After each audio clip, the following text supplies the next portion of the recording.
Saya hari ini saya minta perhatian juga nih. Saya minta perhatian juga karena apa yang saya jelasin ini agak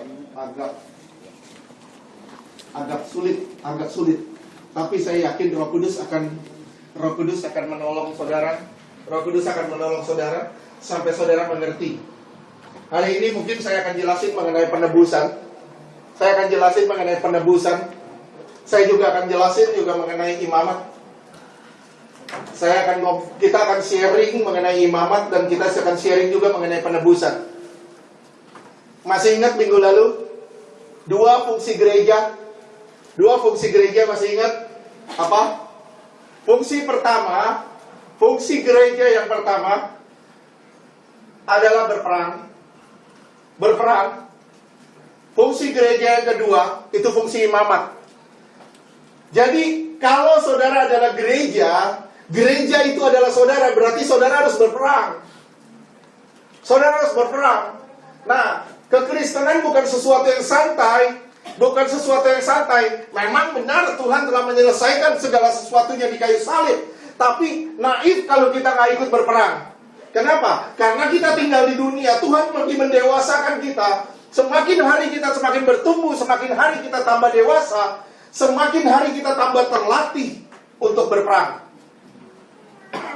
Peperangannya lawan apa?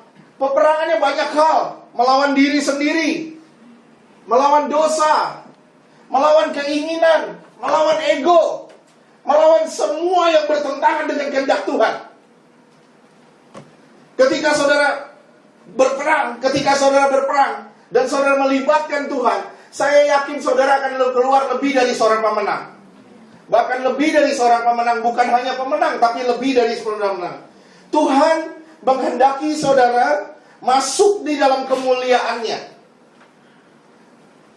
Tuhan menghendaki saudara masuk di dalam kemuliaannya. Ini bukan pekerjaan manusia. Tidak ada unsur manusia sama sekali. Di sini murni unsur Roh Kudus. Tuhan menyiapkan segala sesuatunya buat saudara. Saudara masuk melangkah dan masuk ke sana. Saudara menyatu dengan Tuhan.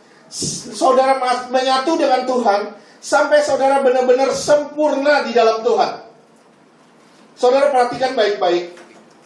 Yesus diurapi oleh Roh Kudus. Yesus diurapi oleh Roh. Dia mati dan bangkit menjadi Roh. Betul? Kemudian kita sekarang unsurnya kita dilahirkan dari Roh, dibaptis di dalam Roh. Kita dilahirkan dalam Roh, dibaptis di dalam Roh, dan hidup menurut Roh, dipimpin oleh Roh, berjalan dalam Roh, sampai kita menghasilkan buah Roh.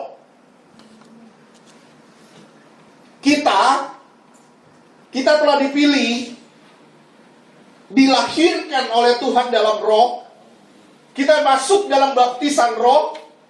Kita hidup menurut Roh. Kita dipimpin oleh Roh, berjalan di dalam Roh, dan sampai ujungnya kita menghasilkan buah Roh.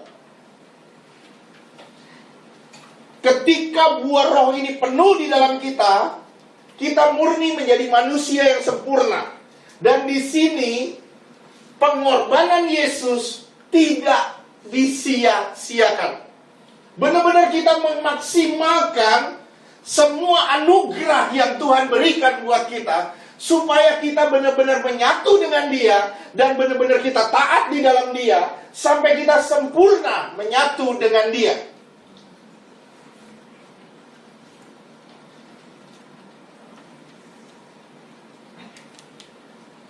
Imamat Melkisedek adalah imamat yang sempurna. Tapi imamat Lewi adalah imamat yang lemah dan imamat yang tidak sempurna. Kenapa saya sebut begitu? Karena imamat Lewi tidak bisa menghantar manusia sampai sempurna. Dia hanya bisa membawa doa-doa saudara 1 tahun 1 kali. Tapi Tuhan Yesus, Dia masuk, Dia mati 1 kali, tapi selama-lamanya saudara bisa bersentuhan dengan Allah. Tujuannya apa? Saudara mengalami penyempurnaan terus-menerus, saudara dipulihkan terus-menerus, sampai benar-benar saudara menjadi manusia-manusia Allah. Saudara catat baik-baik, Kristus adalah anak Allah yang telah menjelma menjadi anak manusia. Benar? Dia mengambil anak manusia, dia ambil anak manusia untuk menjadi anak Allah. Betul? Sampai sini ngerti? Dia ambil anak manusia untuk menjadi anak Allah. Oleh sebab itu, imamat Melkisedek itu berdasarkan jelmaan Allah yang telah menjadi manusia. Tapi imamat Harun adalah imamat yang berdasarkan kelahiran. Harun dilahirkan di dalam dosa. Orang yang berdosa tidak bisa menghantar orang yang berdosa lainnya kepada Allah. Kenapa? Karena dia sendiri lemah. Dia sendiri nggak bisa. Oleh sebab itu, harus ada pribadi yang lain yang tidak berdosa, supaya saudara bisa dihantar kepada Allah. Dan pribadi itu hanya terdapat pada Yesus. Sekarang kita lihat, kita belajar sama-sama mengenai penebusan. Kita bicara mengenai penebusan. Kita sama-sama belajar mengenai penebusan. Coba buka di Keluaran 30 ayat 11 sampai 16. Tapi saya minta dibacanya pelan-pelan. Saya minta dibacanya pelan-pelan. Keluaran 30 ayat 11, Tuhan berfirman kepada Musa. Ya, terus 12. Apabila engkau menghitung jumlah orang Israel pada waktu mereka didaftarkan, maka haruslah mereka masing-masing mempersembahkan kepada Tuhan uang pendamaian karena nyawanya. Ya, pada waktu orang mendaftarkan mereka, supaya jangan ada tulah di antara mereka pada waktu pendaftarannya itu. 13. Ayat 13, inilah yang harus dipersembahkan tiap-tiap orang yang akan termasuk orang-orang yang terdaftar itu. Ya. Setengah sikal ditimbang menurut sikal kudus. Ditimbang menurut sikal kudus. Terus lanjutkan. Saudara perhatikan ada kata sikal kudus. Terus sikal ini 20 gera beratnya. Setengah sikal itulah persembahan khusus kepada Tuhan. Iya, setengah sikal. Setengah sikal harus dipersembahkan sebagai uang tebusan nyawa. Terus 14. Ayat 14. Setiap orang yang akan termasuk orang-orang yang terdaftar itu yang berumur 20 tahun ke atas. Artinya sudah mengerti pada masa akil balik. Dia harus mempersembahkan setengah sikal. Terus haruslah mempersembahkan persembahan khusus itu kepada Tuhan. Terus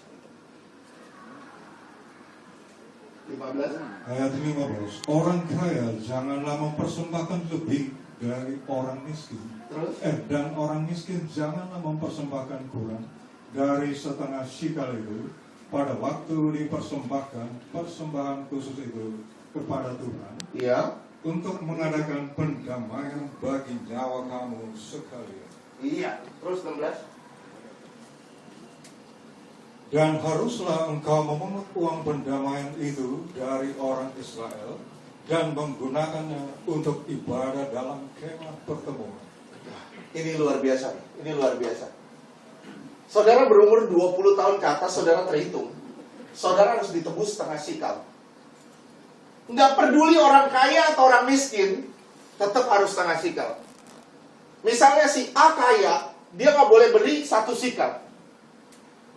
Si B miskin, nggak boleh kurang dari setengah sikal. Nggak boleh, tetap harus setengah sikal. Setengah sikal itu sama dengan 2 dinar. Setengah sikal sama dengan 2 dinar. Coba lihat di Lukas 10 ayat 35.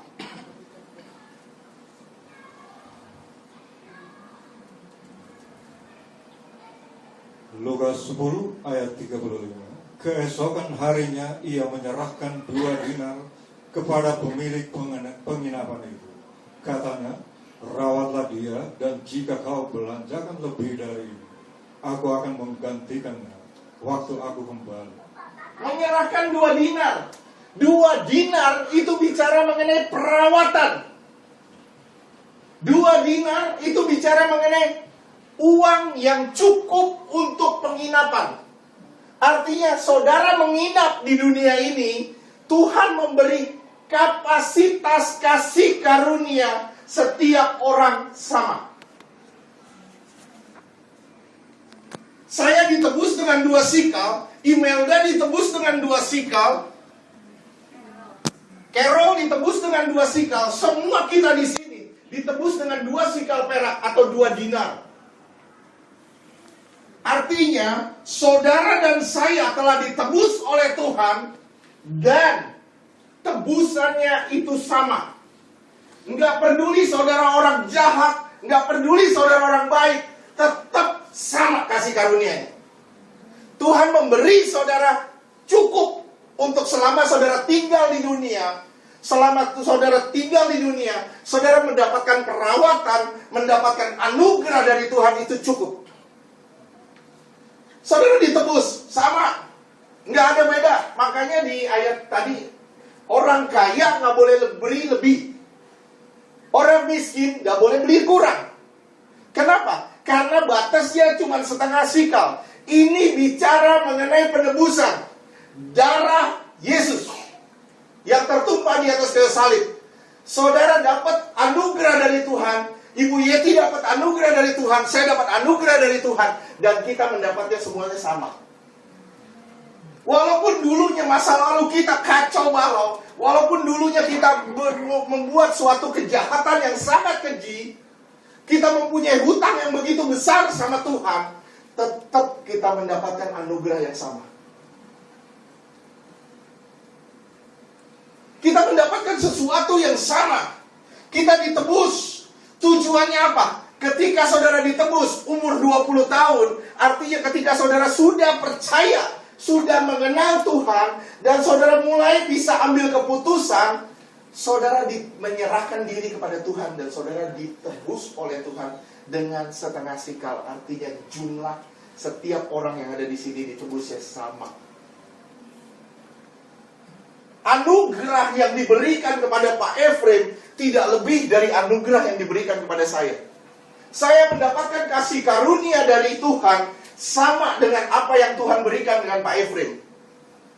Kita sama-sama mengalami tebusan dan darah yang sama.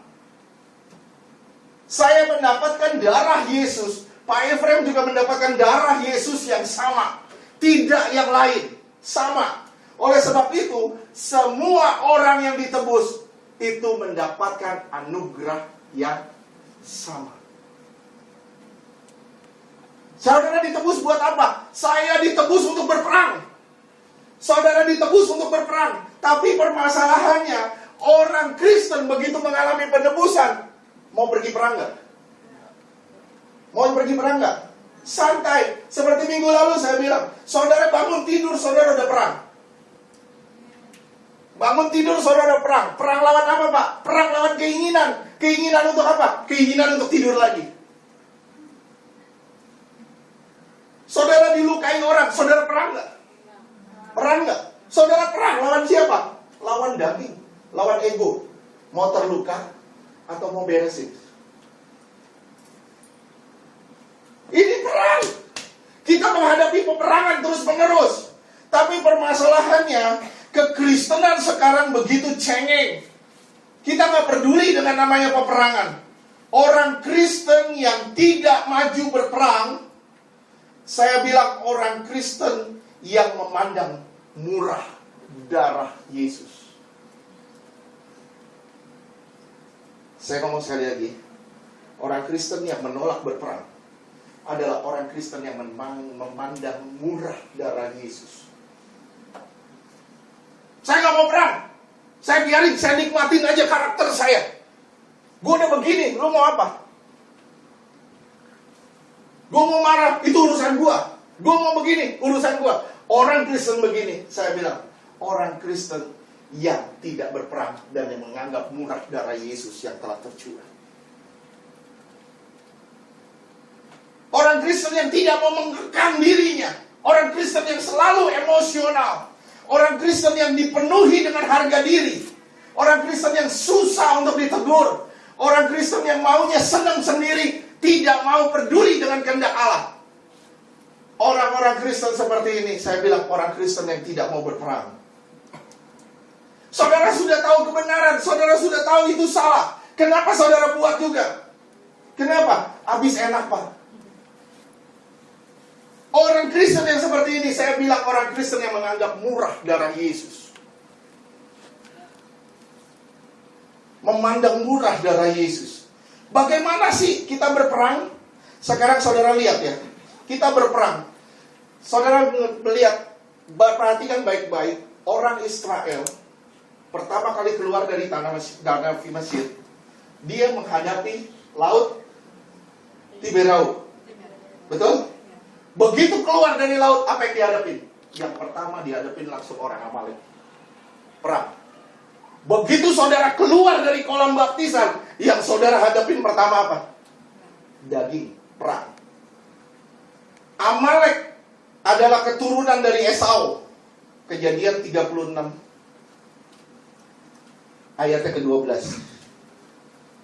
Amalek adalah keturunan dari Esau, yang mengartikan manusia kedagingan atau manusia lama.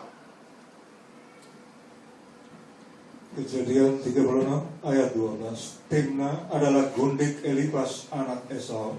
Ia melahirkan Amalek bagi Elifas. Itulah cucu-cucu Ada istri Esau. Iya. Esau melambangkan manusia kedagingan atau manusia lama. Amalek adalah musuh pertama orang Israel menuju tanah perjanjian. Ulangan 25 ayat 17 dan 18.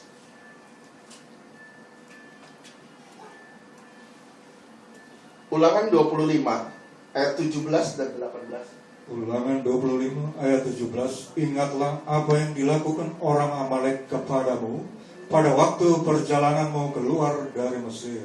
2:18 ya. Bahwa engkau didatangi mereka di jalan, dan semua orang lemah pada barisan belakangmu dihantam mereka. Sedang engkau lelah dan lesu, mereka tidak takut akan Allah. Dosa hanya menghantam orang yang lemah. Betul gak? Kalau saudara tidak mau dihantam sama dosa, saya kasih tahu, saudara harus kuat di dalam Tuhan. Saudara harus punya keintiman dengan Tuhan. Saudara harus punya persekutuan dengan Tuhan. Saudara harus mengerti firman Tuhan, belajar firman dan menyatu dengan firman. Saudara bukan hanya duduk dan dengar firman Tuhan, tapi saudara keluar dan melakukan firman. Orang Amalek itu adalah melambangkan manusia daging atau manusia lama. 1 Samuel 15 ayatnya kedua.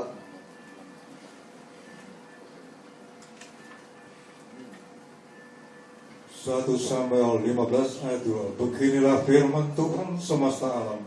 Aku akan membalas apa yang dilakukan orang Amalek kepada orang Israel, karena orang Amalek menghalang-halangi mereka ketika orang Israel pergi dari Mesir. Iya, aku akan balas orang Amalek. Kenapa? Karena dosa telah menghalangi saudara untuk masuk ke surga. Dosa telah menghalangi saudara untuk masuk pada kesempurnaan. Tuhan mau saudara menjadi manusia yang sempurna, menyatu dengan Dia, sama seperti Dia dalam segala hal. Perkataanmu, perbuatanmu, tingkah lakumu, semua hidupmu benar-benar mencerminkan adanya Yesus di dalam kamu. Tuhan mau saudara benar-benar menjadi seperti Dia. Israel adalah keturunan Yakub yang melambangkan manusia roh. Roh akan berperang terus melawan daging.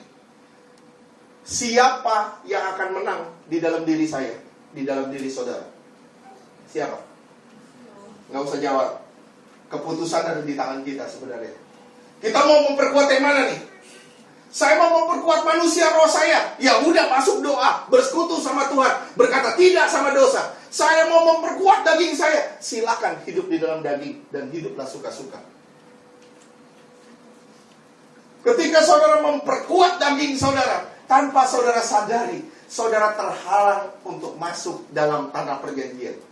Amin. Saudara dihalangi untuk masuk dalam tanah perjanjian. Gimana Pak, jadi Pak caranya supaya saya bisa lepas dari dosa dan dari ikatan? Kalau saudara nanya, gimana Pak caranya supaya saya lepas dari ikatan? Saya cuma bilang, Keluaran 17 ayat 9 sampai 11.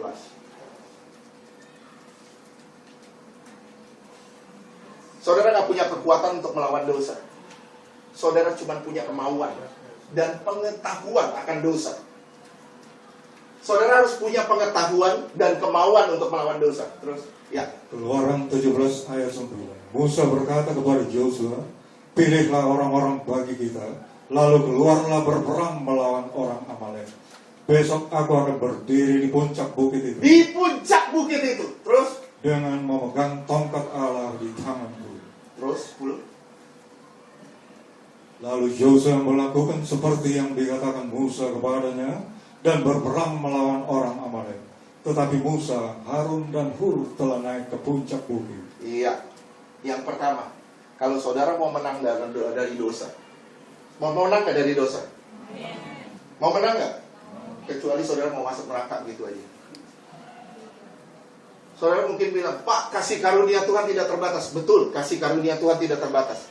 Tapi saya kasih tahu kepada saudara, kita diselamatkan bukan karena perbuatan. Betul? Tapi perbuatan kamu yang ngaco cukup membawa kamu kepada neraka. Saya diselamatkan bukan karena perbuatan, bukan karena saya orang baik, enggak. Tapi ketidakbaikan saya setelah saya memperoleh keselamatan, ketidakbertanggungjawaban saya ketika saya memperoleh keselamatan, cukup menjadi alasan untuk hilangnya keselamatan itu.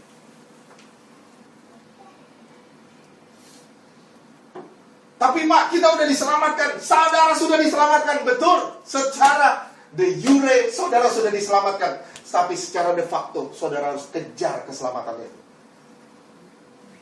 Saudara nggak kejar keselamatan itu, saudara akan kehilangan keselamatan itu. Saudara nyantai, saudara akan kehilangan keselamatan itu. Jadi gimana Pak caranya? Yang pertama, saudara harus naik ke puncak bukit. Artinya saudara harus masuk di dalam pujian penyembahan. Saudara harus masuk di dalam pergaulan dengan Allah dan keintiman dengan Allah.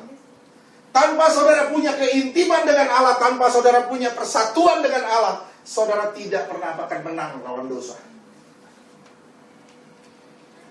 Amin. Kita di sini banyak yang terikat. Ada ikatan-ikatan, ada dosa-dosa yang masih mengikat kita. Saudara kalau mau benar-benar lepas, saya cuma kasih tahu, masuk di dalam doa terus-menerus. Bangun keintiman dengan Tuhan, hanya Dia yang bisa melepaskan saudara dari dosa. Saudara baca firman, belajar firman, saudara menyembah Tuhan, saudara masuk di dalam doa, terus-menerus, saudara akan lepas dari dosa. Saya yakin.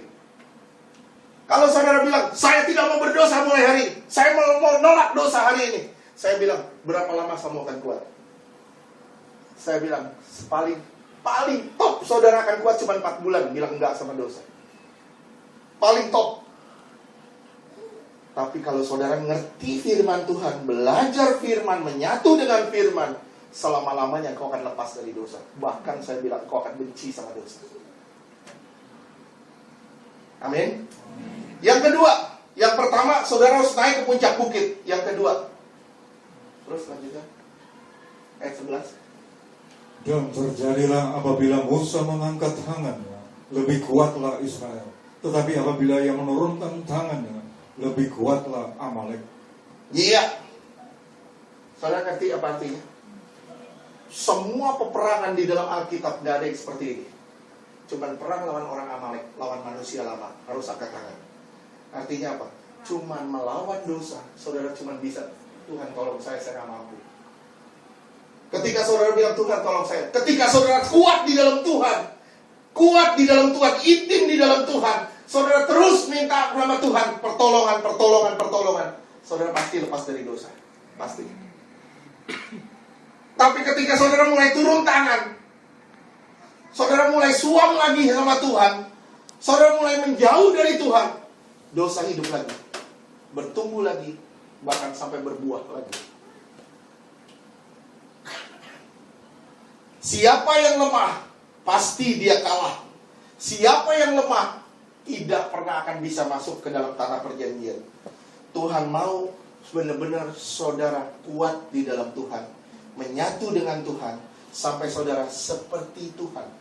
Yeremia 17 ayat 5 sampai dengan 8. Yeremia 17 ayat 5. Beginilah firman Tuhan, terkutuklah orang yang mengandalkan manusia, yang mengandalkan kekuatannya sendiri, dan yang hatinya menjauh daripada Tuhan. Iya, terus?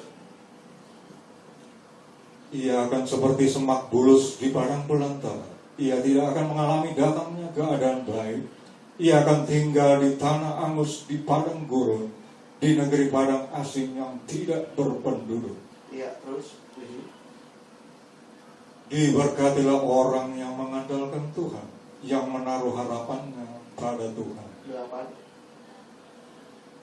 Ia akan seperti pohon yang ditanam di tepi air, yang merambatkan akar-akarnya ke tepi batang air, dan yang tidak mengalami datangnya panas terik, yang daunnya tetap hijau, yang tidak khawatir dalam tahun kering, dan yang tidak berhenti menghasilkan buah. Saudara akan terus menghasilkan buah. Terus menghasilkan buah. Saudara hidup di dalam roh, saudara akan menghasilkan buah roh. Saudara hidup di dalam daging, saudara akan menghasilkan buah daging. Betul? Yang mana yang kita pilih? Saya memilih roh, Tuhan. Saya memilih roh, Pak. Kalau saudara memilih roh, pusatkan hidup saudara untuk tunduk kepada roh. Kalau saudara memilih hidup di dalam roh, benar-benar pusatkan hati saudara untuk berjalan di dalam roh, bukan lagi di dalam daging. Jadi saudara harus naik ke bukit, saudara harus angkat tangan karena saudara tidak punya kemampuan apa-apa. Oleh sebab itu saudara harus mengandalkan Tuhan 100% untuk melepaskan diri dari dosa. Terus gimana, Pak? Caranya lagi. Ada cara lain lagi. Saudara mau lepas dari dosa, saudara melepas dari dosa, saudara akan dibawa sama Tuhan ke tanah perjanjian. Saudara gak akan bisa dibawa ke tanah perjanjian kalau saudara masih terikat dengan dosa. Amin? Amin gak? Makanya saya pernah ngomong, orang yang terikat tidak pernah akan terangkat. Orang yang terikat tidak pernah akan terangkat, justru terseret ke bawah. Orang yang terikat itu akan terseret ke bawah, tapi orang yang terlepas dari ikatan baru bisa naik ke atas.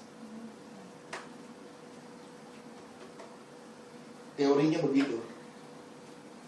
Contohnya Freddy, dia mau terbang, dia punya sayap, dia mau terbang. Saya tarik kakinya ke bawah, bisa terbang gak? Susah buat dia. Yang semestinya dia bisa terbang enak, akhirnya dia nggak bisa terbang, akhirnya bisa jatuh lagi, bisa jatuh lagi, bisa jatuh lagi. Saya yakin orang yang terikat tidak pernah bisa terangkat.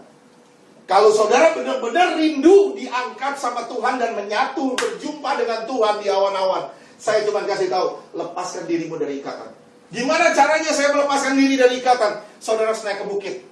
Kedua, saudara harus angkat tangan. Naik ketiga. Gimana caranya saudara lepas dari dosa? Keluaran 12 ayat 7 sampai 9.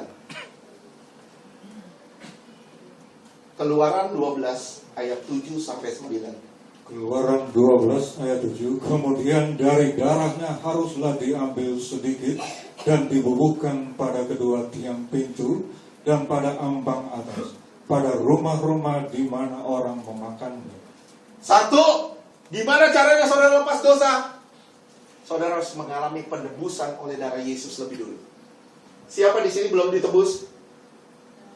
Siapa di sini belum ditebus? Saya yakin semua sudah ditebus. Amin. Semua sudah ditebus. Saya tanya, apakah saudara sudah selamat?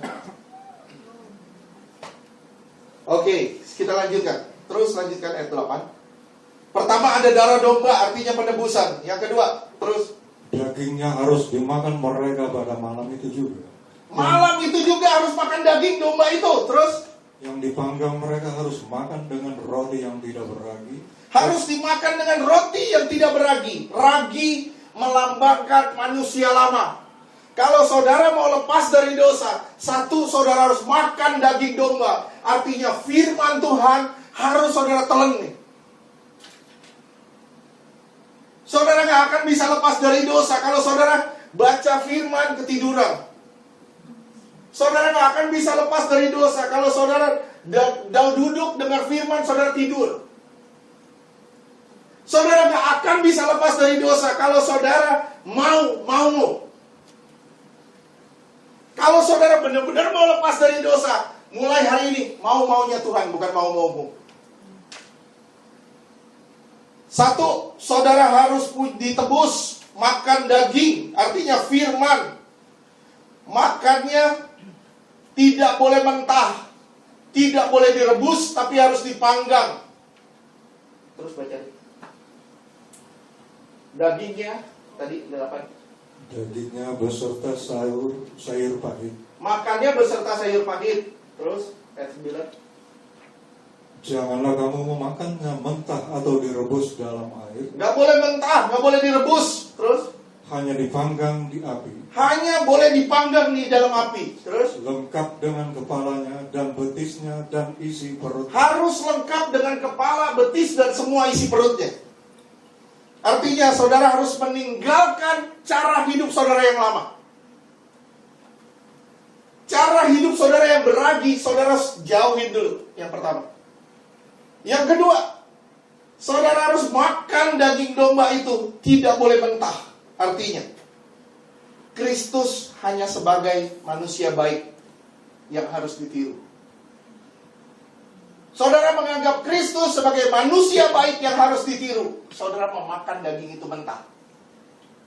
Kedua, makannya tidak boleh direbus. Artinya, kematian Kristus hanya sebagai kematian orang-orang yang baik, bukan kematian bagi dosa. Kematian Yesus hanya sebagai kematian martir, bukan kematian buat dosa. Tapi kita makannya harus dipanggang. Artinya saudara menghargai korban kematiannya. Dia telah menderita bagi saudara dan saya. Dia telah menderita bagi saudara dan saya. Saudara harus mengatakan, kalau Tuhan telah mati buat saya, Tuhan telah mati buat dosa saya, berarti saya tidak boleh hidup lagi di dalam dosa itu. Makannya harus dengan sayur pahit. Harus dengan sayur pahit. Artinya apa? Saudara gak akan lepas dari dosa kalau saudara menikmati dosa. Jadi gimana Pak cara saya lepas dari dosa? Saudara harus benci dulu sama dosa itu. Betul gak? Saudara gak bisa lepas dari dosa kalau saudara gak benci sama dosanya. Oleh sebab itu dalam pelayanan, saya selalu melihat 3 hal. 3. Orang yang terikat itu ada 3. Satu, masih menikmati. Sorry ya, kalau masih menikmati dosa, Yesus datang di depan pun ditolak. Kenapa? Yesus datang di depan, berhenti, stop. Tuhan masih enak, Tuhan masih enak. Gak bisa. Yang kedua, orang itu sudah bermasalah tapi masih menikmati. Ini tunggu anugerah dari Tuhan. Saya tahu kebenaran, tapi saya gak bisa ngelawan. Dia butuh anugerah, dia harus angkat tangan. Nah yang ketiga, orang ini sudah sakit, sudah bermasalah. Misalnya, ada si A, terikat dengan dosa. Gak lama dia sakit. Terus gimana? Dia bilang, wah saya harus stop dari dosa ini. Dokter sendiri yang bilang, lu kalau mau mati, mati aja. Kalau lu mau hidup, stop dari dosa itu. Nah mau gak mau, begitu sampai ke tingkat ini, begitu sampai ke taraf ini, dia bilang, daripada gue mati konyol, mendingan gue stop dari dosa. Nah orang yang tipe ketiga ini gampang sekali untuk lepas. Orang tipe ketiga ini gampang sekali untuk lepas. Nah, saudara sekarang di mana tarafnya? Taraf 1, taraf 2, taraf 3. Saudara, saya yakin nggak taraf 3. Tapi jangan sampai masuk ke taraf 3. Kalau saudara masuk ke taraf 3, berarti saudara sudah bermasalah benar. Saudara sudah bermasalah, aduh udah pusing, aduh sakit, aduh begini, napas susah, hidup susah, gimana? Udah gak ada uang, udah begini, susah semuanya. Orang yang begini gampang sekali untuk lepas. Tuhan jahat? Enggak, Tuhan gak jahat. Tuhan mengasihimu supaya kau lepas. Tapi saya selalu ngomong, berapa kali saya ngomong, betul gak? Saya bilang gini, mau ditegur dengan cara halus atau cara kasar? Mau ditegur dengan cara halus atau cara kasar? Kalau cara halus gimana? Dengar firman, lakukan. Betul? Mau cara kasar? Dengar firman, lawan. Cara kasar, nanti kamu kena cara kasar. Nah, oleh sebab itu, saudara harus makannya dengan sayur pahit. Seseorang yang mau lepas dari Mesir, seorang yang mau lepas dari Mesir harus benci dengan Mesir dulu. Ngerti gak sih? Saudara mau lepas dari Mesir, saudara benci Mesir. Kalau saudara gak benci Mesir, saudara tetap ada di Mesir. Dan saudara tidak pernah jalan untuk masuk ke dalam tanah perjanjian. Amin. Saudara makannya harus dipanggang. Makannya harus dengan sayur pahit.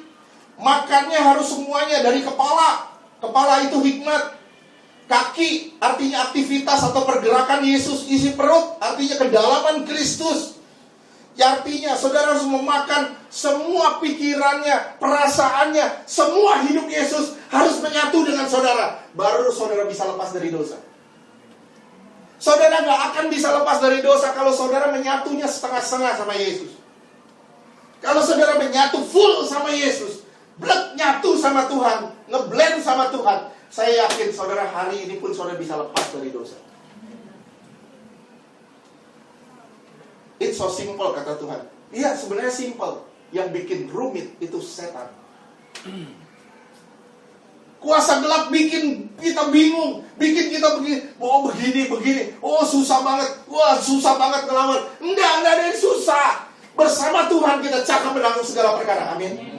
Tapi permasalahannya, kita melawan daging kita sendiri, itu yang akhirnya kita sering kali kalah. Coba aja. Banyak orang kalahnya di mana? Iblis itu tahu kelemahan kita loh. Tahu banget siapa kita, tahu banget kekurangan kita. Wah, email nih gampang. Colek sedikit, disakitin sedikit, wah pasti ngamuk. Gua masuk ke dalam dia. Iblis bilang, gampang email, tahu kelemahannya. Dipakai siapa? Dia pakai orang kiri kanan. Dicolek. Iblis masuk. Tahu kan kelemahannya. Tahu kan kelemahannya. Nah, permasalahannya, email tahu gak kelemahan iblis? Email harus tahu kelemahan iblis. Kalau email tahu kelemahan iblis, begitu email dipancing, email bilang, sorry ya, saya gak mau marah. Saya tetap mengasihi dia. Saya tetap mau berdamai dengan dia. Saya gak mau kepancing dengan apapun. Saya gak mau kepancing dengan apapun. Orang mau ngomong apa, peduli. Gak peduli. Yang penting urusan saya sama Tuhan beres. Yang kita beresin apa sekarang? Nama baik kita loh. Yang selalu kita beresin yang nomor satu itu nama baik kita. Kita tidak mau dipersalahkan. Kita tidak mau dilukai. Kita tidak mau difitnah. Kita menjaga harga diri kita. Kita menjaga siapa kita. Kita gak pernah menjaga siapa Tuhan yang telah menebus hidup kita. Kalau saudara benar-benar tahu ini, saudara akan bilang, hidupku bukan milikku lagi, tetapi milik Kristus yang hidup di dalam aku. Kalau saudara bilang, hidupku sudah milik Kristus, berarti saudara sudah nothing. Saudara udah nol. Kristus yang udah 100% hidup di dalam saudara. Begitu Kristus sudah 100% hidup di dalam saudara, saudara akan melangkah di dalam kemuliaannya. Dan saudara akan dibawa menuju kemuliaannya. ayat 9, betisnya dipanggang. Terus ayat 10 ya, kalau nggak salah. Janganlah kamu tinggalkan. Jangan tinggalin apa-apa ya. Jangan disisain. Artinya apa? You mau makan firman nih, makan semua, jangan disisain. Saya kaget loh, ada bunyi firman begini. Kalau tidak salah bunyinya begini. Sorry ya Pak Efrem, bukan Pak Efrem ini. Dibilang gini, Efrem itu seperti roti bundar yang tidak dibalik. Efrem seperti roti bundar yang tidak dibalik, bukan Efremin. Saudara ngerti gak artinya apa? Roti bundar yang tidak dibalik. Kita cuma ngelihat satu sisinya Tuhan. Oh Tuhan baik, oh Tuhan baik. Kita gak ngelihat sisi lain. Oh Tuhan tegas. Kita cuma memandang Tuhan dengan sudut pandang kita. Kita gak mengerti Tuhan secara utuh. Ini penyakit di dalam gereja. Saya bilang ini penyakit di dalam kekristenan. Jemaat selalu dicekokin dengan semua yang enak. Akhirnya apa? Jemaat tidak mau berkata tidak sama dosa.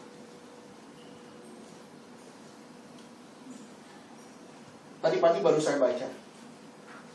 Ada firman bunyinya gitu. Hei Efrem, kamu seperti roti bundar yang tidak dibalik. Roti bundar harus dibalik. Kalau saya goreng pancake, saya nggak balik.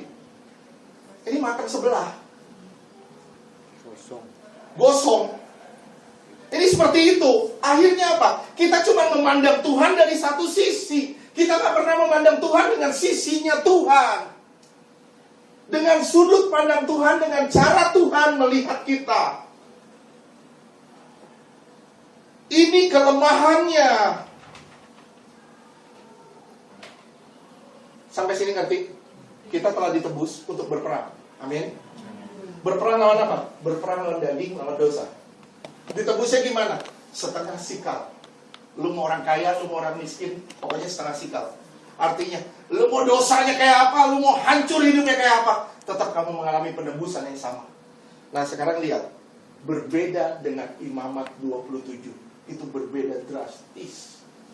Coba lihat Imamat 27. Kalau saudara nanya, Pak, kapan masuk ke pakaian imam? Saya bilang, minggu depan kita udah masuk pakaian imam. Hari ini kita belajar mengenai penebusan. Kita hari ini belajar mengenai penebusan. Imamat 27, mulai dari ayat 1 sampai 8. Tolong dibacanya pelan-pelan. Imamat 27 ayat 1, Tuhan berfirman kepada Musa. Iya, terus 2. Berbicaralah kepada orang Israel dan katakan kepada mereka, apabila seorang mengucapkan nazar khusus kepada Tuhan mengenai orang menurut penilaian yang berlaku untuk itu, Terus maka tentang nilai bagi orang laki-laki dari yang berumur 20 tahun sampai yang berumur 60 tahun, nilai itu harus 50 sikal perak. Oke. Dari 20 sampai 60 tahun itu dibayar 50 sikal perak.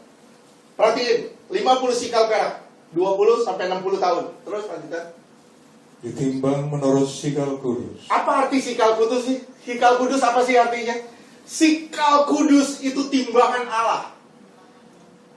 Timbangan kita itu tidak adil. Timbangan kita tidak adil. Oleh sebab itu disebut sikal kudus, artinya timbangan Allah itu benar. Terus lanjutkan. Ayat 4. Tetapi jikalau itu seorang perempuan, maka nilai itu harus 30 sikal. Perempuan 30 sikal. Laki-laki 50 sikal. Loh kok Pak beda-beda gini? Nah ini bedanya. Kita akan belajar. Kita belajar sama-sama.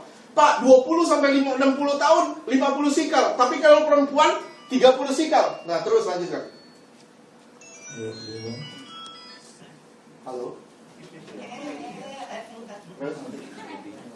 Jikalau itu mengenai seorang dari yang berumur 5 tahun sampai yang berumur 20 tahun, 5 sampai 20 tahun, terus maka bagi laki-laki nilai itu harus 20 sikal. 20 sikal laki-laki. Tapi perempuan, Dan bagi perempuan 10 sikal. perempuan 10 sikal. Terus lanjutkan. Aduh, kalau ada orang tulis enak, lupa. Jikalau itu mengenai seorang dari yang berumur 1 bulan sampai berumur 5 tahun, Dari 1 bulan sampai 5 tahun, terus maka bagi laki-laki nilai itu harus 5 sikal perak. laki-laki 5 sikal, perempuan Dan bagi perempuan 3 sikal. 3 sikal. Terus Ayat 7, jikalau itu mengenai seorang yang berumur 60 tahun atau lebih, jikalau itu mengenai laki-laki, maka nilai itu harus 15 sikal. 60 tahun ke atas artinya usia manula. Turun nilainya. Jadi 15 sikal. Terus Dan bagi perempuan 10 sikal. bagi perempuan 10 sikal. Terus lanjutkan. Kita biasanya bicara mengenai hasta. Tapi kalau penebusan kita bicara mengenai sikal. Ini sikal perak. Perak itu artinya penebusan. Perak itu artinya penebusan. Terus Tetapi jikalau orang itu terlalu miskin untuk membayar nilai itu, saudara perhatiin ya, terlalu miskin untuk membayar.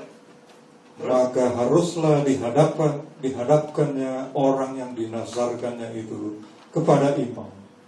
Dan imam harus menilainya sesuai dengan kemampuan orang yang bernazar itu. Imam harus menentukan nilainya. Ayat 9. Bingung ya? Bingung nggak? Enggak. Ini dibagi nih umurnya sama Tuhan. Dibagi 0 sampai 1 bulan sampai 5 tahun. 5 sampai 20 tahun. 1 bulan sampai 5 tahun masa anak-anak. 5 sampai 20 masa remaja. 20 sampai 60 masa dewasa. 60 ke atas manula. Dibagi, itu berbeda nilainya. Terus bagi lagi, perempuan sama laki-laki harus beda. Nggak boleh sama nilainya. Terus Jikalau itu termasuk hewan yang boleh dipersembahkan sebagai persembahan kepada Tuhan. oke, 8 aja deh, sampai 8. Sampai 8. Paling sedikit itu 6 kali dibanding orang yang ditebus yang pertama, setengah sikal. Paling sedikit artinya berapa? 3 sikal. 6 kali. Setengah kali 6 berapa? 3. Itu paling minimal. Paling minimal, biaya paling minimal. Lah Pak, kenapa Pak? Tadi kok di Keluaran dibilang setengah sikal, tapi di imamat kok ada berbeda sesuai dengan jenjang umur. Di Keluaran itu bicara mengenai kasih karunia. Saudara mendapatkan anugerah sama. Tidak boleh ada yang lebih, tidak boleh ada yang kurang. Tapi ini bicara mengenai tingkat kerohanian. Tingkat kerohanian, umur kerohanian. Saudara mungkin bilang, Pak, saya udah ikut Tuhan udah 20 tahun. Saya boleh bilang ya, saudara boleh ikut Tuhan 20-30 tahun. Tapi umur rohani saudara belum tentu 20-30 tahun. Umur rohani saudara bisa baru 7 tahun. Umur rohani saudara bisa 40 tahun. Umur rohani saudara belum tentu sesuai dengan umur ketika saudara terima Yesus sebagai Tuhan dan Juru Selamat.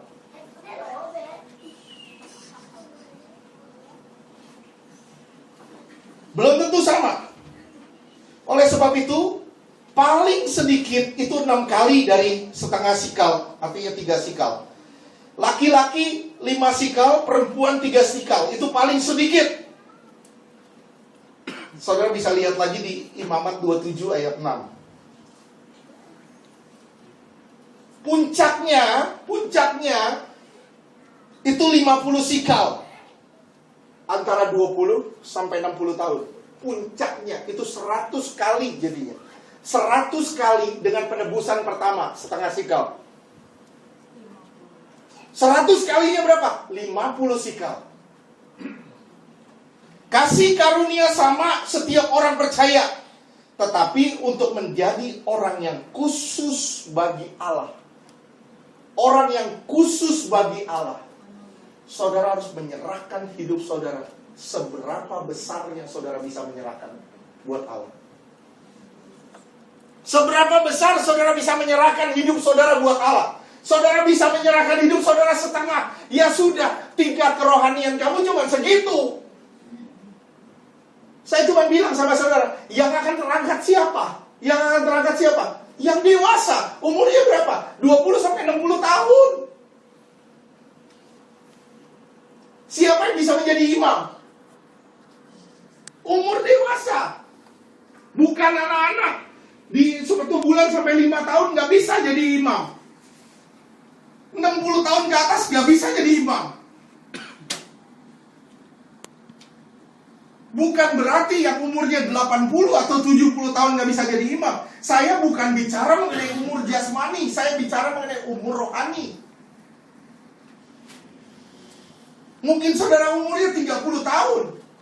Mungkin umur saudara 30 tahun. Tapi umur rohani saudara bisa 40-50 tahun. Kenapa? Karena saudara telah menyerahkan segala-galanya buat Tuhan. Sampai sini udah kebayang belum? Udah kebayang belum? Udah mulai ngerti belum? Nah ini kitab Keluaran itu bicara mengenai kasih karunia yang sama semua orang. Tapi kitab Imamat itu bicara mengenai totalitas persembahan hidup kita kepada Tuhan. Totalitas persembahan hidup saudara dan saya kepada Tuhan. Allah melihat berapa nilai rohani kita. Untuk beroleh selamat, saudara cukup menyerahkan setengah sikal. Saudara menyerahkan diri saudara kepada Tuhan. Tapi untuk bertumbuh di dalam Tuhan, saudara harus total buat Tuhan. Ngerti gak sih? Untuk selamat, saudara udah dibaptis, terima Yesus sebagai Tuhan dan Juru Selamat. Amin. Tapi untuk maju, untuk bertumbuh, menjadi sempurna, saudara butuh totalitas. Totalitas artinya apa? Semua hidup saya ini punya Tuhan, bukan punya saya lagi. Paulus bilang apa? Aku semakin berkurang, Yesus yang semakin bertambah. Aku semakin berkurang, Yesus semakin bertambah. Kalau aku semakin berkurang dan Yesus semakin bertambah, maka semakin hari aku semakin disempurnakan di dalam Dia. Amin. Ini kuncinya. Ini kuncinya. Menurut kasih karunia semua orang sama. Roma 5 ayat 12. Semua orang telah berdosa. Roma 5 ayat 12. Sebab itu sama seperti dosa telah masuk ke dalam dunia oleh satu orang, dan oleh dosa itu juga maut. Demikianlah maut itu telah menjalar kepada semua orang, karena semua orang telah berbuat dosa. Sama, kasih karunia saudara bisa terima sama. Tapi untuk menjadi perabot-perabot yang mulia, saudara harus menyerahkan hidup saudara total buat Tuhan. 2 Timotius 2 ayat 20 sampai 21.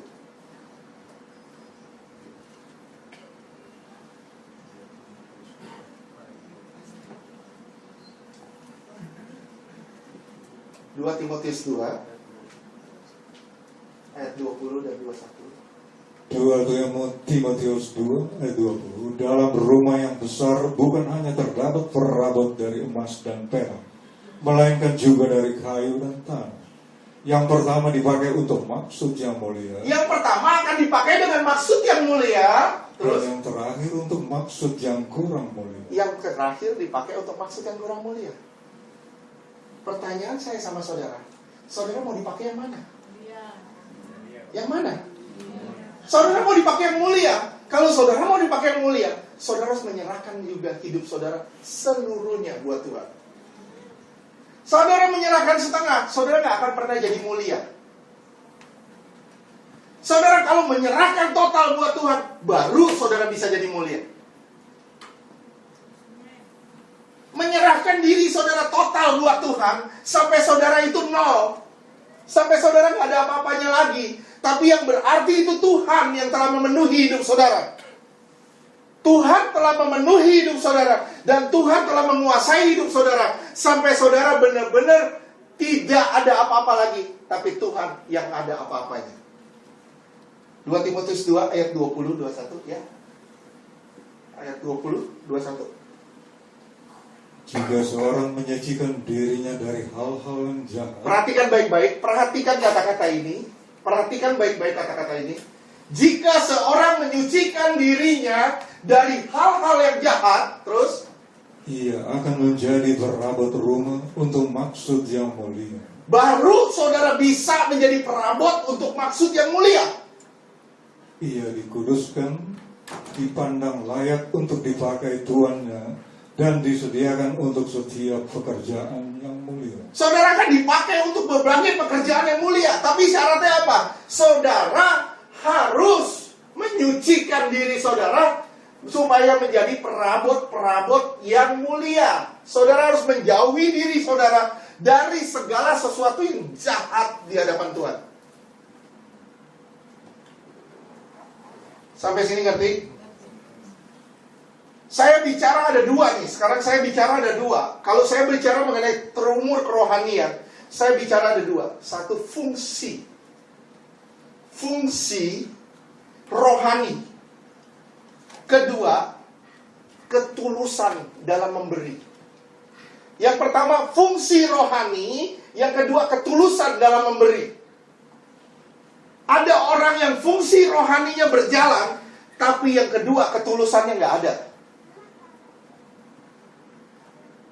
Rajin pelayanan, aktif di dalam gereja, tapi ketulusannya mana? Mana kata tidaknya sama dosa?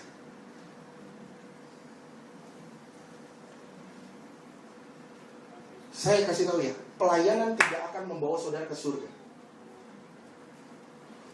Tidak akan. Yang membawa saudara ke surga itu Yesus.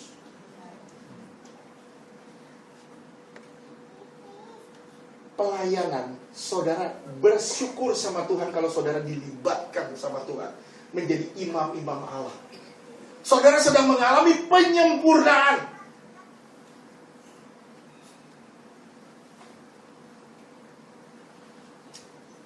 Banyak orang yang fungsi rohaninya jalan, tapi ketulusannya nol. Banyak yang kayak gitu. Begitu aktif di gereja, rajin, acara apapun ikut, tulus, enggak, nol. Kenapa? Mana penyerahan diri totalnya sama Allah? Enggak ada. Mana kata tidaknya sama dosa? Enggak ada. Yang Tuhan mau apa? Yang Tuhan mau ketulusan dan fungsi rohani juga jalan. Saya berapa kali saya ngomong, orang yang melayani belum tentu cinta Tuhan. Betul? Orang yang melayani belum tentu cinta Tuhan. Tapi kalau saudara cinta Tuhan, sudah pasti saudara melayani Tuhan. Sudah pasti saudara melayani Tuhan kalau saudara cinta Tuhan.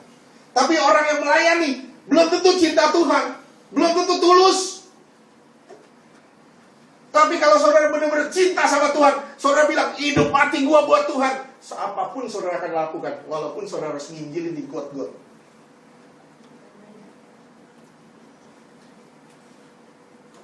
Kita bersyukur punya tempat ibadah, masih ada AC, masih ini. Kita bersyukur begini. Banyak orang yang jauh di bawah kita. Kalau saudara lihat ke atas, saudara pasti bilang, banyak yang lebih bagus dari kita. Tapi kita bersyukur, kenapa? Karena inilah yang Tuhan berikan buat kita. Jika kita setia dengan perkara-perkara kecil, Tuhan pasti sediakan perkara-perkara besar buat kita. Amen. Kalau saudara terus melayani Tuhan, terus setia kepada Tuhan, terus total all out buat Tuhan, saya yakin fungsi imam itu akan jalan dalam diri saudara. Fungsi imam itu akan jalan. Syaratnya apa? Saudara mati dulu buat Tuhan. Mau mati buat Tuhan? Mati daging. Betul, mati daging. Mau mati buat Tuhan? Mau mati buat Tuhan? Enggak ada yang jawab kan? Mau mati gak buat Tuhan? Amin? Mau? Bener? Mau? Siap gak disakitin orang? Siap gak disakitin orang? Siap gak difitnah orang? Siap gak diomongin orang? Siap. Begitu sampai siap gak disakitin orang? Tiba-tiba gak ngerti bahasa Indonesia. Tiba-tiba gak ngerti bahasa Indonesia. Kalau kita bilang siap buat Tuhan, apapun yang terjadi kita siap buat Tuhan. Tuhan mau ditarik, mau dibawa kemana, mau diseret kemana, silakan. Yang penting itu buat Tuhan, bukan buat saya lagi. Hidupku sudah milik Tuhan, bukan milik saya. Saudara ditebus. Fungsi rohani saudara harus jalan, dan ketulusan saudara juga harus benar. Banyak orang melayani tidak sesuai panggilan, tidak ada ketulusan. Orang yang hanya sekedar selamat, nggak mau serahkan diri total kepada Allah. Orang ini menganggap gampang kerohanian. Begitu saudara dipanggil Tuhan, saudara baru tahu nanti, ya ilah, di dunia gue udah tua, 50 tahun, umur udah 30 tahun. Begitu sampai surga masih pakai popok. Saya cuma bilang saudara sekedar selamat. Saya cuma bilang sama saudara, jangan mau sekedar selamat. Saudara harus sempurna. Saudara harus sempurna. Saya harus sempurna, saudara harus sempurna. Kita semua harus sempurna. Apakah saudara saya sudah sempurna? Belum. Apakah saudara sudah sempurna? Belum. Kenapa? Kalau saya sudah sempurna, saya sudah sama Tuhan sekarang. Saya lagi diproses menuju kesempurnaan. Kita sama-sama belajar, tapi kita jangan sia-siakan. Kita lagi bertumbuh nih sekarang, lagi maju nih. Lagi maju. Jangan berusaha untuk mundur lagi. Jangan berusaha untuk nengok ke belakang. Jangan berusaha untuk menambil apa yang sudah kita tinggalkan. Umur dibagi atas 4 hal. 1-5 tahun itu umur anak-anak. 5-20 tahun itu usia remaja. 20-60 tahun itu usia dewasa. 60 tahun ke atas usia tua. Terhadap orang Israel, Tuhan menyatakan pada usia jasmani. Tetapi pada kita dilihat seberapa besar penyerahan diri total kita kepada Allah. Untuk orang Israel dilihat dari usia, tapi untuk kita dilihatnya dari seberapa besar penyerahan hidup kita kepada Allah. Saya tanya sama saudara, apakah saudara sudah menyerahkan segala-galanya buat Tuhan? Apakah saudara masih mau Tuhan menyerahkan segala-galanya buat saudara? Kita terjebak di balik ego kita. Harusnya anak yang sudah menjadi dewasa, dia tidak lagi hidup bagi dirinya, tapi hidup bagi orang tuanya. Amin. Contoh, Samuel waktu masih kecil, kamu dikasih apa aja? Terima. Bersyukur ya. Nanti suatu hari kamu kerja, kamu harus beri orang tua kamu. Betul gak? Betul gak? Kamu disekolahin sekarang. Betul? Suatu hari kamu akan membalas semua kebaikan orang tua kita. Itu yang disebut dewasa. Dulu saudara bisa terima aja. Mau apa minta, dapat, semuanya dapat dari Tuhan. Begitu kamu sudah dewasa, Yesus bilang apa sama Petrus? Dahulu kamu masih muda, kamu mau pergi kemana aja silahkan. Yesus bilang apa? Nanti kamu sudah tua, kamu akan diseret ke tempat pengadilan, kamu akan dibawa kemana? Artinya nanti umur rohani kamu bertambah dewasa, kamu akan bilang tidak sama dosa. Tambah hari kamu tambah dewasa, tambah hari kamu tambah total buat Tuhan. Amin. Nah ini keinginan Tuhan, dan inilah kerinduan hati Tuhan. Setelah orang beroleh selamat, seharusnya ada nilainya. Tapi banyak orang Kristen sekarang menganggap dirinya tidak bernilai. Dia tidak mau menyerahkan hidupnya total kepada Allah. Roh Kudus memimpin orang untuk penyerahan total. Tapi kenapa Pak? Umur 60 tahun ke atas, kenapa pembayarannya menurun? Pembayarannya menurun. Kenapa? Kenapa? Kenapa? Dulu semangat. Lama-lama balik lagi ke dosa lama. Balik lagi ke dosa lama. Semangatnya kendor. Apa artinya? Suam kuku. Saudara tidak panas, tidak dingin. Saudara kembali lagi ke dosa lama. Artinya apa? Nilai saudara berkurang. Nilai saudara berkurang. Berakumulasi. Menyusut. Saudara punya laptop. Saudara beli 4 juta. Besok saudara jual. Bisa dihargain orang cuma 2,5 juta. Walaupun saudara baru beli 1 hari. Kenapa bisa begitu? Menyusut. Umur rohani kita juga menyusut, betul gak? Jangan sampai menyusut. Tapi semakin hari justru kita semakin tegar. Semakin hari kita harus semakin kuat di dalam Tuhan. Coba lihat Mazmur 92 ayat 15.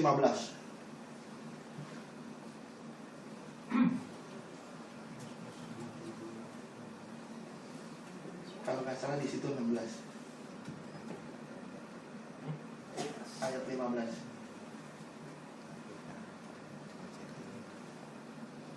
Mazmur 92 ayat 15 bukan ini, satu lagi. Ayat 15. Tuhan ada. Bukan. Mazmur 92. 92. Iya, betul, ini dia.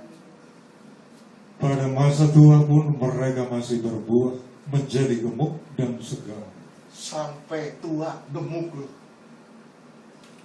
Sampai tua tetap segar. Sampai tua saudara gak kisut rohani saudara. Paulus bilang apa? Paulus bilang, walaupun usiaku bertambah, tubuh jasmaniku berkurang, tapi tubuh rohaniku gak boleh berkurang. 2 Korintus 4 ayat 16.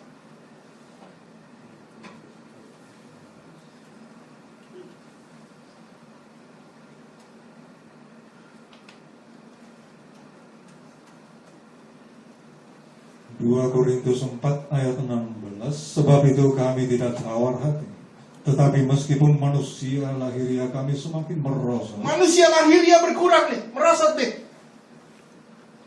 Yang tadinya saudara jalan tegak, saudara mulai begini sekarang. Merosot. Tapi itu tidak membuat rohani saudara merosot. Justru itu membuat rohani saudara semakin kuat. Terus lanjutkan. Namun manusia batiniah kami dibaharui dari sehari ke sehari. Manusia batiniah terus mengalami pembaruan, pemulihan sehari demi sehari. 17. Sebab penderitaan ringan yang sekarang ini mengerjakan bagi kami kemuliaan kekal. Siapa yang tidak menderita di sini? Siapa yang tidak bermasalah selama di dunia ini? Semua kita ada masalah. Justru masalah yang kita hadapi mengerjakan bagi kita kemuliaan yang kekal. Asal saudara melihatnya dengan kacamata Tuhan, bukan lagi dengan kacamata saudara. Terus?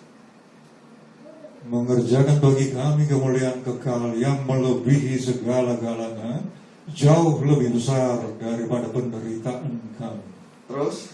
18. Sebab kami tidak memperhatikan yang kelihatan, melainkan yang tak kelihatan. Iya. Karena yang kelihatan adalah sementara, sedangkan yang tidak kelihatan adalah kekal. Tuhan gak mau umur rohani saudara tambah hari tambah merosot. Tuhan mau saudara semakin hari semakin layak, semakin hari semakin tinggi. Walaupun usia jasmani saudara bertambah, usia rohani saudara semakin kuat. Sampai tua saudara tetap gemuk dan segar. Yosua 14 ayat 11. Ini bicara mengenai Kaleb. Kaleb itu orang khusus. Yosua 14 ayat 11. Pada waktu ini aku masih sama kuat seperti pada waktu aku disuruh Musa. Wih, ini gak berubah loh kekuatannya. Kekuatannya gak berubah, bahkan tambah gila. Tambah tua usia saudara, tambah garang rohani saudara. Justru tambah hari kita tambah intim sama Tuhan, tambah hari kita tambah kuat di dalam Tuhan. Saudara ngadepin masalah, ya begini, kecil. Gue udah pernah lewatin yang lebih gila. Ya begini, kecil. Tuhan saya jauh lebih gede dari masalah ini. Amin. Nah itu loh masalahnya.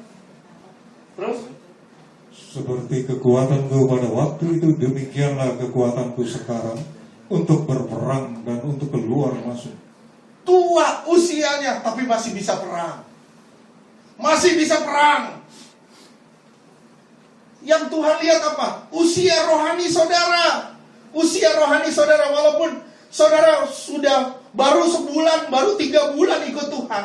Saudara baru sebulan, baru 2 bulan, baru 3 bulan ikut Tuhan. Tapi kalau saudara bisa menyerahkan hidup saudara total kepada Tuhan, saudara jadi tua rohani saudara. Saudara matang rohani saudara. Asal benar-benar saudara total buat Tuhan. Permasalahannya sekarang, banyak orang Kristen gak mau total buat Tuhan, maunya setengah-setengah. Gak bisa, Tuhan bilang saudara harus total buat Tuhan. Orang yang mau berdiri teguh untuk kemuliaan Tuhan harus punya sehati sepikir dengan Tuhan. Orang yang mau berdiri teguh bersama dengan Tuhan harus sehati sepikir sama Tuhan. Menyingkirkan dosa. Hidup bukan lagi bagi kepentingan dirinya sendiri, tapi hidup untuk kepentingan dan kehendak Allah. Orang ini adalah orang yang bernilai tinggi di hadapan Tuhan. Saya tanya sama saudara, saudara boleh renungkan, berapa nilai saudara di hadapan Tuhan hari ini? Saudara mungkin bilang, saya sangat bernilai. Saya sangat bernilai. Saya tidak bilang saudara sudah ditebus, saudara pasti bernilai. Saya tanya sama saudara, berapa nilai saudara di hadapan Tuhan sesuai dengan tingkat kerohanian saudara? Tadi pagi Tuhan tanya gitu ke saya stres sendiri. Waktu Tuhan bilang, berapa tingkat kerohanian? Saya bilang, Tuhan, saya bikin khotbah ini saya ditegur duluan. Sekarang saudara belajar, berapa nilai kerohanian saudara di hadapan Tuhan? Pertanyaan saya, apakah saudara dijadikan barang untuk maksud yang mulia atau barang untuk maksud yang kurang mulia? Apakah saudara menjadi emas atau perak, ataukah saudara menjadi kayu stol? Dipakai sama Tuhan, dua-dua dipakai untuk maksud yang mulia atau maksud yang kurang mulia. Semua keputusan ada di tangan kita, bukan di tangan Tuhan. Kita cuma bisa, Tuhan saya mau surrender all sama Tuhan. Saya mau nyerah total sama Tuhan. Tuhan saya gak peduli sama apa-apa. Tuhan saya mau mati buat Tuhan. Saya mau hidup bagi Tuhan. Mulai hari ini saya mau all out buat Tuhan.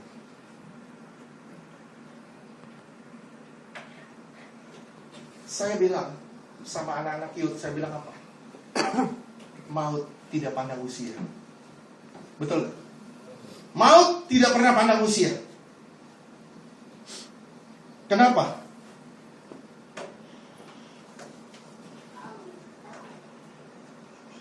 Karena maut mau menuai siapapun yang bisa dituai. Tapi kalau kita benar-benar menyatu dengan Tuhan, kita akan berkata, hei maut, di mana sengatmu? Amin? Nah sekarang saya tanya sama saudara, mengapa laki-laki dan perempuan dihargakan berbeda? Tuhan pilih kasih, Tuhan maunya laki-laki. Enggak, bukan gitu maksudnya. Kita jangan memandang sesuatu yang rohani dengan jasmani. Salah. Ini bicara mengenai kekuatan. Laki-laki itu lebih kuat. Laki-laki itu kuat, oleh sebab itu dinilai lebih tinggi. Ini bicara mengenai kekuatan rohani. Kalau saudara benar-benar kuat di dalam Tuhan, rohani saudara benar-benar teguh di dalam Tuhan, saudara akan dinilai tinggi sama Tuhan. Akan dipakai Tuhan untuk maksud-maksud yang lebih mulia. Tambah hari tambah mulia. Tapi kalau saudara lemah, dikit-dikit nangis, dikit-dikit cengeng, dikit-dikit sakit Tuhan, dikit-dikit sakit Tuhan, dikit-dikit begini Tuhan, dikit-dikit aduh Tuhan. Saudara adalah orang yang lemah di dalam Tuhan. Dan saudara akan dinilai rendah. Yang nilai siapa? Tuhan. Dengan sikal kudus, dengan cara penilaian Tuhan. Sekarang 27 ayat 8.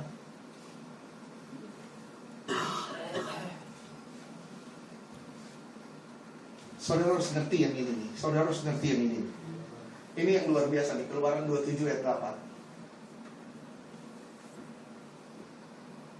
Tuhan telah menetapkan. Tuhan telah menetapkan. Umur sekian sampai sekian harus dibayar segini. Umur sekian, harus bayar segini. Tapi kalau orang itu nggak mampu gimana? Ayat 8.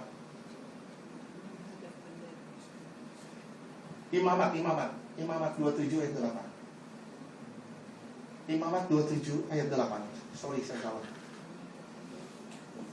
Imamat 27 ayat 8. Tetapi jikalau orang itu terlalu miskin untuk membayar nilai itu. Terlalu miskin artinya saudara benar-benar gak punya keintiman dengan Tuhan. Walaupun saat tadinya saudara benar-benar intim sama Tuhan, tapi kemudian saudara jadi miskin, artinya saudara berkurang di dalam Tuhan. Poor in spirit, saudara mulai menyusut di dalam Tuhan. Terus? Maka haruslah dihadapkannya orang yang dinazarkannya itu kepada imam. Dihadapkan kepada imam. Saudara harus datang ke Tuhan. Dan saudara bilang, Tuhan saya gak mampu, Tuhan saya gak bisa. Tapi saudara harus tahu itu salah di hadapan Tuhan. Kalau saudara tahu itu salah, baru saudara bilang, Tuhan saya gak mampu, Tuhan akan merubah penilaiannya. Terus lanjutkan. Dan imam harus menilainya sesuai dengan kemampuan orang yang bernazar itu. Imam harus menentukan nilainya. Orang harus dinilai dengan cara imam yang menilainya. Diki gak mampu. Diki datang ke imam. Imam bilang, oke, you gak mampu, aku kasih kamu kemampuan. Siapa di sini yang mampu?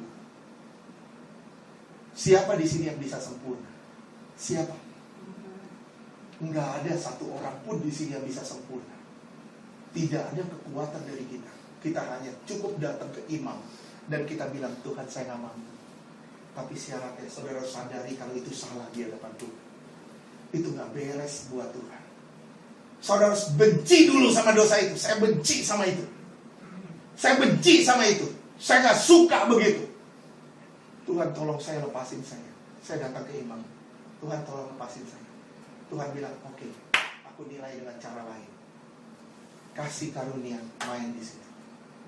Saudara diberi kemampuan, diberi kekuatan sama Tuhan, sampai saudara masuk dinilai Tuhan, indah lagi di hadapan Tuhan. Tuhan akan memampukan saudara terus sampai saudara menjadi sempurna. Ingat ya, yang dipentingkan adalah pergaulan dan keintiman dengan Tuhan. Saudara gak bangun keintiman dengan Tuhan, saudara pasti terlepas dari Tuhan. Ketika saudara terlepas dari Tuhan, saudara mulai berbuat dosa A, B, C, D. Saudara mulai menjauh dari Tuhan. Tambah hari saudara akan tambah jauh dari Tuhan. Dan Tuhan mau saudara kembali ke jalan Tuhan. Saudara kembali ikut Tuhan. Dan mulai hari ini saudara bilang sama Tuhan, Tuhan saya sadar itu salah. Tuhan saya sadar itu salah.